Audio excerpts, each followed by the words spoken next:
नमस्कार साथियों, स्वागत है आप सभी का। जैसा कि आप सभी जानते हैं कि अमेरिका और ईरान लंबे समय से लगे हुए थे कि हम सीज फायर कर लें, हम युद्ध रोक दें और युद्ध रोक करके विजेता घोषित कर दें कि फाइनली कौन जीता।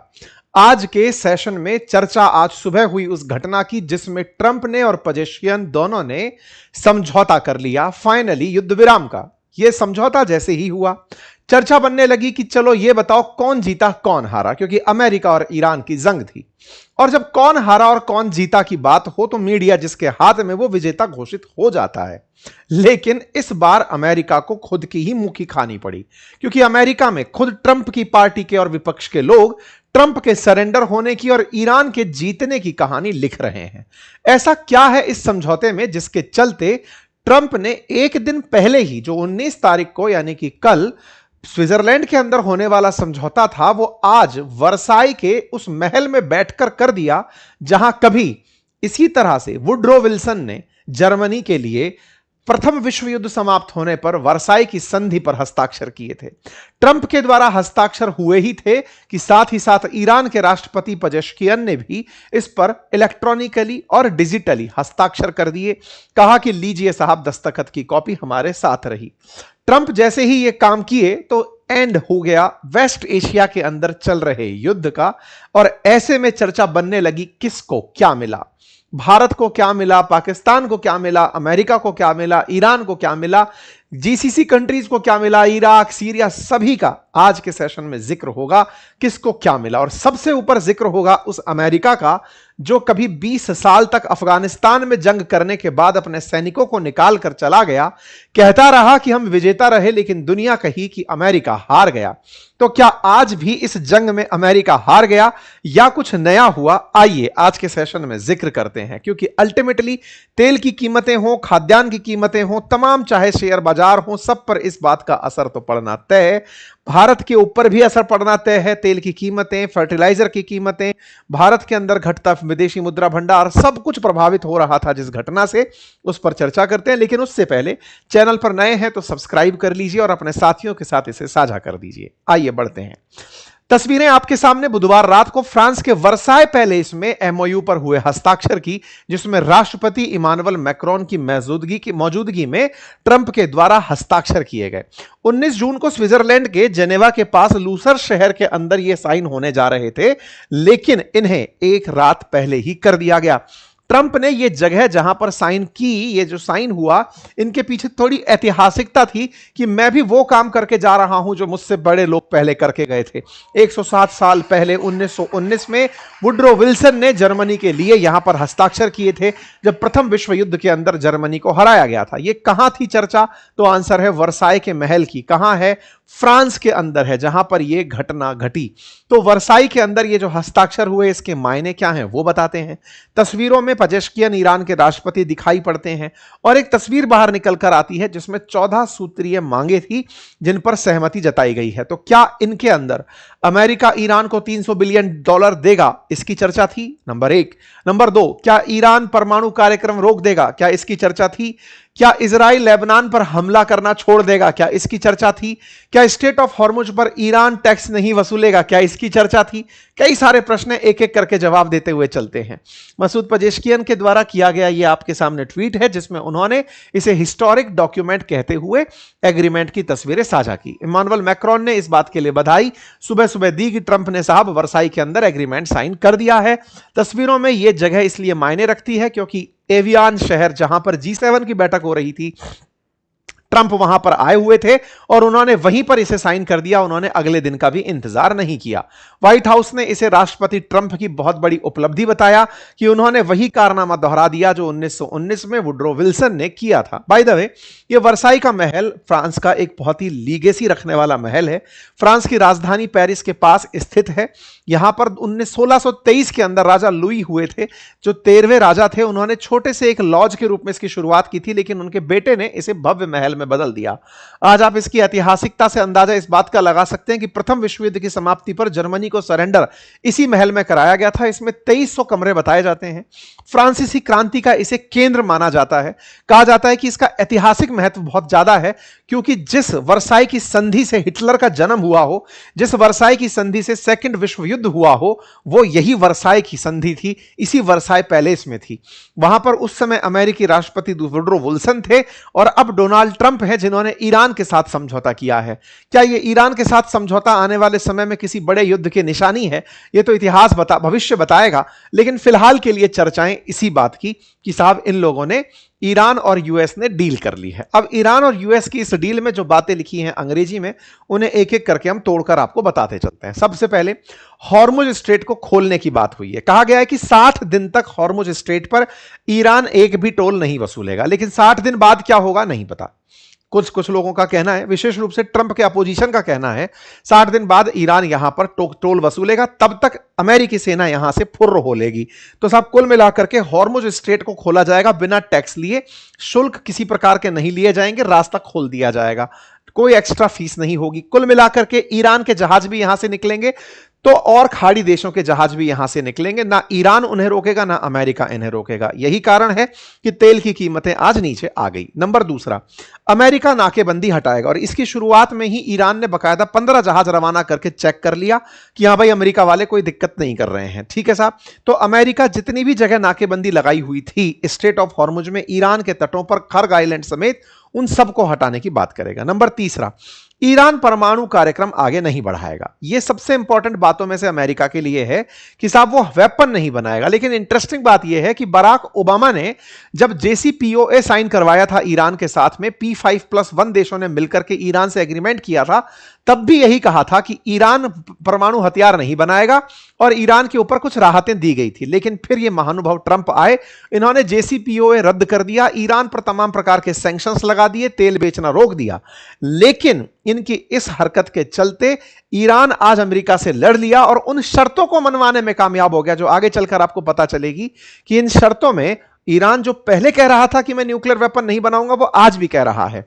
वो कह रहा है अमेरिकी शर्तों के अनुसार कि ईरान न्यूक्लियर वेपन नहीं बनाएगा, लेकिन यूरेनियम जो ईरान में है उसे बाहर भी नहीं भेजेगा। तो फिर होगा क्या?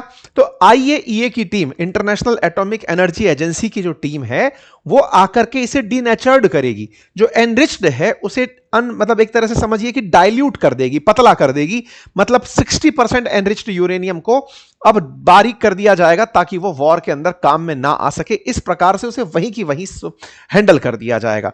तो जो ईरान ने इतनी मेहनत से लगभग 450 किलोग्राम एनरिच्ड यूरेनियम रखा हुआ है, उसे अब यूजलेस बना दिया जाएगा। इस तरह की बातें कही जा रही हैं। लगभग 11 टन यूरेनियम इनके पास उपलब्ध है, उसमें से 440 किलोग्राम यूरेनियम बम की क्वालिटी तक पहुंचने योग्य है, यानी 60% एनरिच्ड है। इसके साथ साथ ईरान को $300 बिलियन की सहायता मिलेगी। इस बात को जब ट्रंप से पूछा गया तो वो बरगल आ गए, नहीं, पैसा थोड़ी दे रहे हैं हम, लेकिन हम किसी को रोक भी नहीं रहे हैं। आसान भाषा में अर्थ यह है कि अब ईरान पर से प्रतिबंध हटेंगे, जिसके चलते कोई भी दुनिया का देश ईरान में निवेश कर सकेगा। सीधा सा अर्थ है कि भारत चाहे चाबहार पर निवेश करना कर सकेगा। इवन कतर भी, ओमान भी, UAE भी, सऊदी भी, जो भी चाहे ईरान में निवेश करना वो कर सकेंगे। ईरान में निवेश ही तो प्रतिबंधित थे, चाइना का पैसा नहीं जा सकता था, प्रतिबंधित इतने थे कि ईरान की करेंसी गिरती चली जा रही थी। तो $300 बिलियन तक की सहायता पहुंचाई जाएगी। अमेरिका सहायता नहीं करेगा, यह ट्रंप ने कहा, लेकिन किसी को रोकेगा नहीं। इसका सीधा सा अर्थ है ईरान ने युद्ध करके अपने ऊपर से लगे प्रतिबंध हटा लिए। जब यह बात JD वेंस से पूछी गई तो JD वेंस ने कहा कि यह पता नहीं ईरान के हार्डलाइनर्स ऐसा क्यों कहते हैं कि ईरान जीत गया। हमने उनसे बहुत कुछ ले लिया है, हमने उनके सुप्रीम लीडर को, हमने उनके बहुत सारे संस्थानों को नुकसान पहुंचा दिया है, हमने उनको काफी लॉस पहुंचा दिया है, लेकिन पता नहीं वो लोग ऐसा क्यों करते हैं, क्योंकि सर आपने उन पर से प्रतिबंध हटा दिए हैं। ट्रंप से यह सवाल बार बार G7 के विभिन्न मंचों पर पूछा गया। वो अपनी तरफ से मनी के बारे में यही कहते रहे, जिसे मदद करनी है करता रहेगा, जैसे गाजा के लिए बोर्ड ऑफ पीस ट्रंप ने बनाया था, हो सकता है आने वाले 60 दिन में ट्रंप खुद जीसीसी कंट्रीज से बोल करके यह कह दें कि जाओ और ईरान के अंदर निवेश करो बेटा। अगर तुमको ईरान ना चाहे तो ना तो सऊदी तुम्हें, ना यूएई तुम्हें, किसी को भी तेल बेचने नहीं देगा। निकालो पैसा और इसको वैसे ही रीबिल्ड करो जैसे गाजा के लिए $7 बिलियन का रिलीफ दिए थे। और सुनिए साहब, ईरान अब निर्यात कर पाएगा तेल का। सोचिए कि इतने लंबे समय से ईरान प्रतिबंधित था, ईरान का तेल कोई नहीं खरीद सकता था, अब ईरान का तेल खरीदा जा सकेगा। यह ईरान की जीत में काउंट किया जाना चाहिए। ईरान पर से प्रतिबंध हटना, किसी प्रकार का आर्थिक प्रतिबंध नहीं रहेगा, $300 बिलियन मिलेगा, ईरान सामान बेच पाएगा, ईरान अपना यूरेनियम बाहर नहीं भेजेगा, ईरान स्टेट ऑफ हॉर्मुज में 60 दिन तक ही खोलकर रखेगा, फिर टैक्स वसूलेगा। ये किस तरफ काउंट किए जाने वाले पॉइंट हैं। और तो और ईरान की जो फ्रीज्ड असेट है, दुनिया भर में जो ईरान का पैसा जमा है, जो G7 कंट्रीज ने अपने पास रोक कर रखा हुआ है, वो रिलीज करना होगा। और तो और एक दूसरे के आंतरिक मामलों में ये दखलंदाजी नहीं देंगे।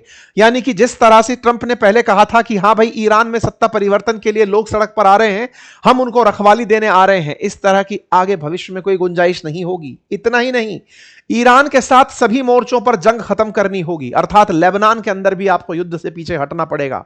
साथ ही साथ में जो स्थितियां वर्तमान में हैं उनको डाइल्यूट करने का और जो प्रॉमिसेस किए हैं उनको निगरानी करने का एक बोर्ड गठित करना होगा। साथ में 60 दिन के भीतर भीतर सभी बातचीतें जितनी भी पेंडिंग हैं उन्हें टेबल पर लेकर आना होगा, ताकि अंतिम समझौता हो और उसे यूएनएससी की मंजूरी मिले, यानी यूनाइटेड नेशन सिक्योरिटी काउंसिल की मंजूरी मिले। यूएन के अंदर अमेरिका ने जितने भी प्रतिबंध लगवाए हैं ईरान पर, उन प्रतिबंधों से इन्हें मुक्ति देनी होगी। तो कुल मिलाकर के इस 14 सूत्रीय मांग सूत्र में समझ में आपको आ चुका होगा कि अमेरिका को क्या मिला। तो आंसर है स्टेट ऑफ हॉर्मुज खुलवाने में कामयाब हुआ अमेरिका। तो आंसर है वो तो पहले भी खुली हुई थी। सवाल दूसरा है अमेरिका को क्या मिला। सर खमनेई को मार दिया इन्होंने, लेकिन मुस्तफा खमनेई सुप्रीम लीडर बनकर बैठे हुए हैं, एक के बाद दूसरा बैठा हुआ है, कोई सत्ता परिवर्तन नहीं हुआ। क्या अमेरिका को बैलिस्टिक मिसाइल खत्म करने का अवसर मिला? आंसर है नहीं। खुद ट्रंप ने कहा अगर ईरान बैलिस्टिक मिसाइल रखता है तो क्या बुराई है, दुनिया के बहुत से देश रखते हैं। इससे सीधा सा अर्थ पता चलता है कि अमेरिका ईरान के मसले में पीछे हट गया है। जंग में भले ही वो ये कहें कि हमने उन्हें 20-30 साल पीछे छोड़ दिया, लेकिन उन्हें वापस कमा कर आपने उतना की उतना ही दे दिया। $300 बिलियन की मदद दुनिया भर से मिलेगी, फ्रीज्ड असेट छूट जाएंगे, दुनिया भर का निवेश मिलेगा, ईरान तेल बेच पाएगा, दुनिया भर के देशों में अब उसका रुतबा और कायम होगा। जो हालत सबसे ज्यादा खराब हुई वो इजराइल की हुई। और तो और जो आर्थिक रूप से जिसे नुकसान पहुंचा वो सऊदी अरब था, जिसे 4 लाख करोड़ का नुकसान पहुंचा, क्योंकि इसका तेल सबसे ज्यादा बिकता था जो नहीं बिक पाया।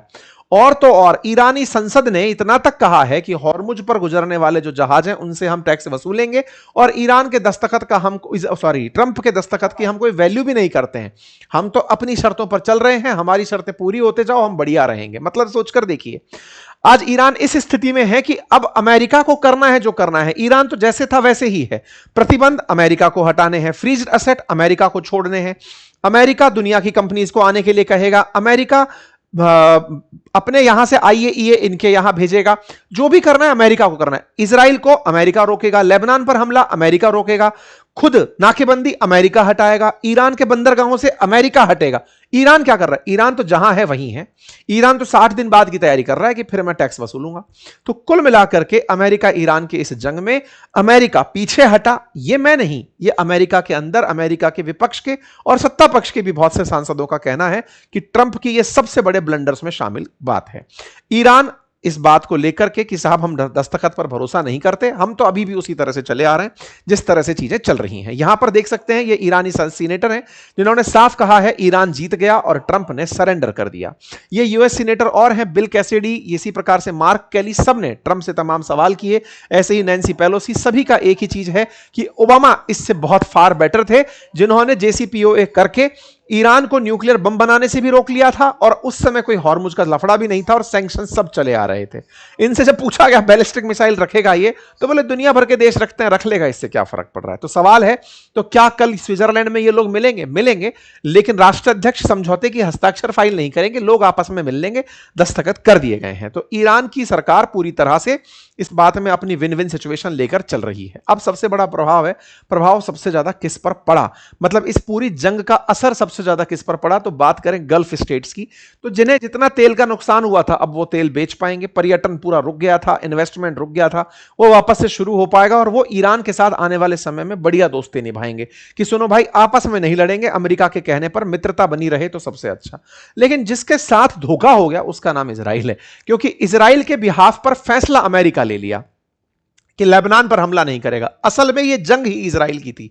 ईरान डे वन से कह रहा था कि यह जंग इजराइल की है, और इजराइल खुद यह मानता है कि ईरान यहां से आगे मजबूत होगा। यह स्वाभाविक सी बात है।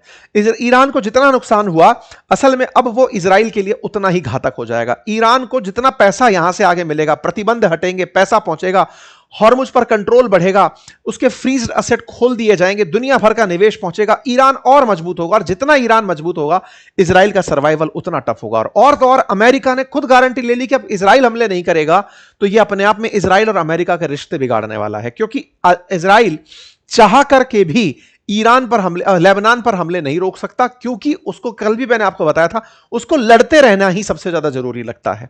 ऐसे में इस पूरी कहानी पर सबसे ज्यादा जो चिंतित है वो इजराइल है, और वो बार बार यही कह रहा है हम इसको नहीं मानेंगे, हम लेबनान पर हमला करते रहेंगे।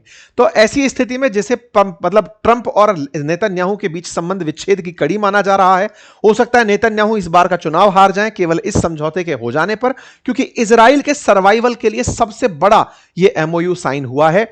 अगर या तो ईरान ये कह दे कि लेबनान की मुझे परवाह नहीं है, तब इजराइल अपने आप में लगा रहेगा, उसे कोई दिक्कत नहीं होगी। लेकिन अगर लेबनान को पकड़ करके ईरान चलता रहा तो ऐसे में इजराइल आने वाले समय के लिए बहुत ही मुसीबत में घिर जाएगा। ठीक है, फिलहाल इन्होंने एक तस्वीर साझा की जिसमें ये मोसाद के अपने चीफ के साथ बैठ करके बतियाते हुए दिखाई दिए हैं। कुल मिलाकर लेबनान को लेकर के अगर हम बात करें तो लेबनान इस बात से चिंतित है कि इजराइल रुकेगा या नहीं, लेकिन इस बात से खुश भी है कि ईरान ने अपनी सुरक्षा के साथ साथ हमारी सुरक्षा भी मांगी। तो लोग बड़े असमंजस में हैं कि लौटे या ना लौटे, क्योंकि इस डील के बाद भी लेबनान पर हमले इजराइल के जारी हैं। ठीक है साहब, बात करें इराक की, तो इराक जैसा देश जिसकी पूरी मतलब एक तरह से समझिए इकोनॉमी 90% तेल एक्सपोर्ट पर डिपेंडेंट है, उसकी हालत खराब होने लगी थी, सैलरी में से पैसे काटने तक की नौबत आ गई थी। अब इस रास्ते के खुल जाने के बाद करेंसी की स्थापित मतलब सस्टेनेबिलिटी देखने को मिलेगी। यही हाल सीरिया के साथ भी होगा। इराक में से कुछ तेल ट्रक जो सीरिया को भेजते थे, सीरिया की स्थिति भी सुधरने लगेगी। बात करी जाए पाकिस्तान को क्या मिला, तो सबसे बड़ी जो जियोपॉलिटिकल अगर एडवांटेज किसी को देखने को मिली तो वो पाकिस्तान को मिली। जो दुनिया में आतंकवाद प्रायोजित करने के लिए जाना जाने वाला देश था, वो पीस मेकर बनकर निकला। तो अंतरराष्ट्रीय साख में उसके बढ़ोतरी हुई।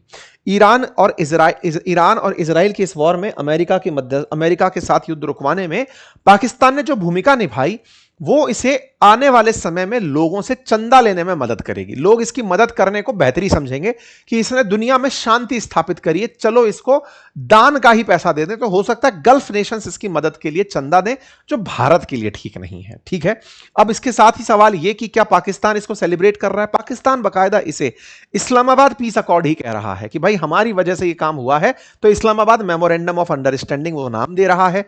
शहबाज शरीफ ने पहले कहा कि 19 तारीख को साइन होगा, लेकिन ट्रंप ने एक दिन पहले ही कर दिया, तो फिर उन्होंने ट्वीट में सुधार किया और कहा कि अब लोग मिल लेंगे। ट्रंप की तरह ही इन्होंने भी अपने ही ऑफिस में बैठ करके दस्तखत करके दिखा दिए कि लीजिए साफ कर दिया। बात करें रशिया की, तो देखो इस समझौते से नुकसान इनका हुआ है। कैसे? क्योंकि ये बढ़िया तेल बेच रहे थे, दुनिया भर के देश इनसे तेल खरीद रहे थे, ट्रंप ने परमिशन दे रखी थी। लेकिन अब क्या होगा? युद्ध की शांति होते ही, हॉर्मुज खुलते ही तेल की कीमतें नीचे आएंगी, इनका व्यापार घटेगा। कुल मिलाकर के इनको भी नुकसान होना लाजमी है। ठीक है साहब, इसी की तरह और बात करें तो चाइना की, चाइना मजबूती से निकल कर आएगा, क्योंकि चाइना के कहने पर ही पाकिस्तान ने यह सारा काम किया और वो ईरान से अब बढ़िया से तेल ले पाएगा। इन सभी चीजों में से अगर बात करी जाए यूरोपियन यूनियन की, तो उसको भी ऑयल क्राइसिस से लाभ ही मिलेगा। बात हो जहां तक भारत की, तो भारत के लिए बड़ी राहत की बात है, क्योंकि हॉर्मुज से हमारा 50% इंपोर्ट अटका हुआ था, रेमिटेंसेज अटके हुए थे, एक्सपोर्ट अटके हुए थे, और अब हमारे लिए ईरान भी विकल्प के रूप में खुल जाएगा। चाबहार पोर्ट से हम रशिया के साथ कनेक्ट भी हो पाएंगे। तो ये भारत के लिए भी एक बड़ा विन विन सिचुएशन बनकर निकला है। बाकी इन सारी घटनाओं के चलते तेल की कीमतों में गिरावट देखी जा रही है, रुपया मजबूत होता दिखेगा, ईरानियन शिप्स यहां से पास होने शुरू हो चुके हैं।